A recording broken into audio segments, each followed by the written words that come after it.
Hey YouTube, so in the third and final part of this special series, Japanese Philosophy Towards Leadership, the last part I'm going to go over 11 steps, no, I'm sorry, 10 steps of Kaizen, continuous improvement, that I also found in my research. This is a wealth of information, so hopefully it's beneficial to someone. We're going to talk about education in the third and final part.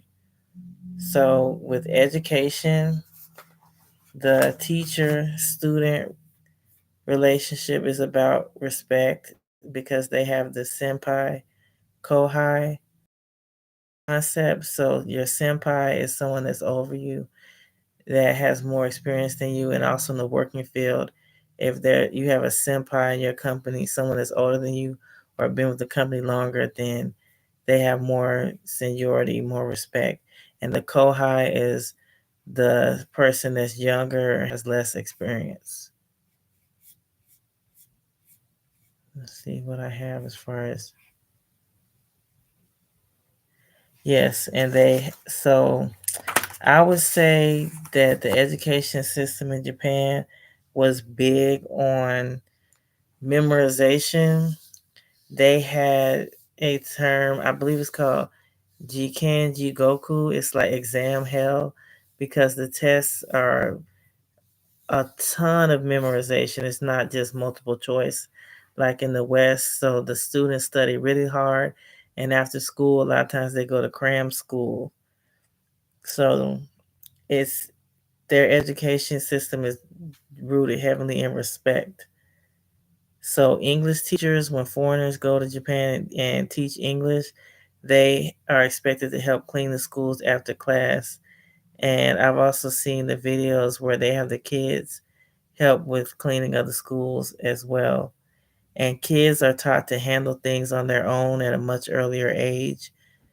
I believe there was a Netflix documentary that they showed in America where they have school kids walking to school by themselves. Like, you can't do that in America because America's dangerous. But they really teach the kids to be self sufficient. Whereas here in America, a lot of kids don't know how to do stuff by themselves until they're like teenagers or sometimes not even after college.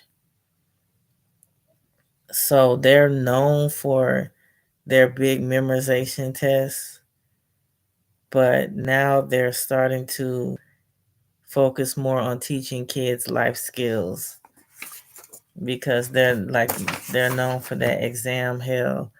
But they have school festivals. I know you've seen that a lot in anime, and the kids are encouraged to join clubs and learn other activities. I'm sorry.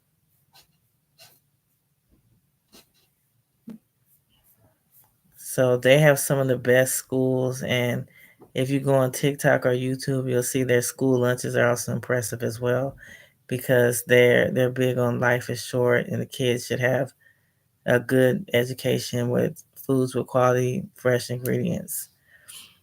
So let's see. I think that's it. Kids are yeah, they're big on respect, and the kids are taught to be independent and have life skills, and they even know how to have a house key and lock themselves in and out of the house, and they walk around, and kids are encouraged to do chores around the home younger, and they'll sometimes even help like prepare dinner, which is different in the West because I feel like now kids are just in America are just on tablets and on their phones, but they don't really do much anything else. All right, so thank you so much. I know the education part was brief. Oh, I'm sorry, there was one more thing I was going to go over Kaizen. So I found 10 principles that address the Kaizen mindset and are references as cores to the philosophy. So, number one, let go of assumptions. The second one for Kaizen, continuous improvement structure, is be proactive about solving problems because Kaizen is like a big flow chart with problem solving. Number three, I really like don't accept the status quo. That's what I admire about my Irish grandfather, my great grandfather. He didn't accept the status quo. Number four, let go of perfectionism and take an attitude of iterative, adaptive change. So, in order to seek positive changes, they adapt to their environment and make improvements. Five, look for solutions as you find mistakes.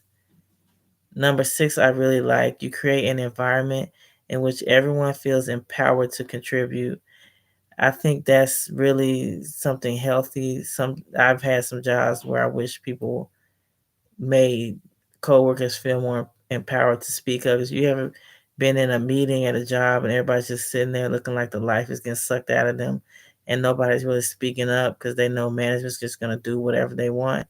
Like I like an environment where everybody can speak up and everyone's ideas are heard because it's important to feel heard at work.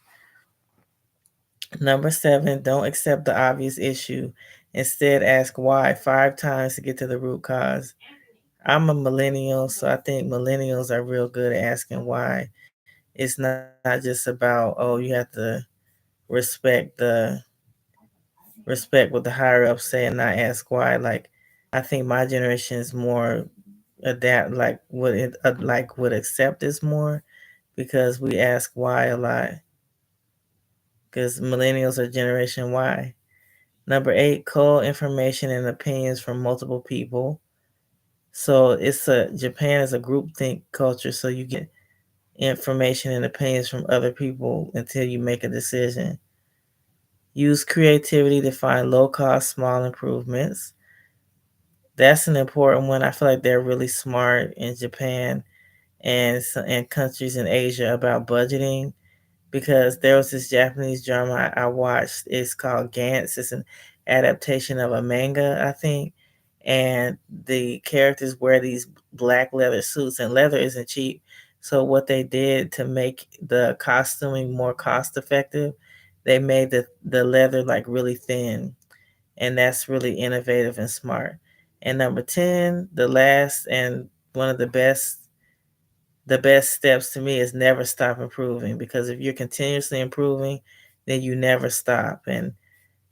And Japanese education, they are big on continuous improvement. You never stop learning. They're really incorporating continuous improvement into their education system as well because the students never stop learning. They encourage the kids to be lifelong learners, and that's really important. So if something resonated with you, I hope you learned something from that you can use in the working world. Like and subscribe for more. Peace.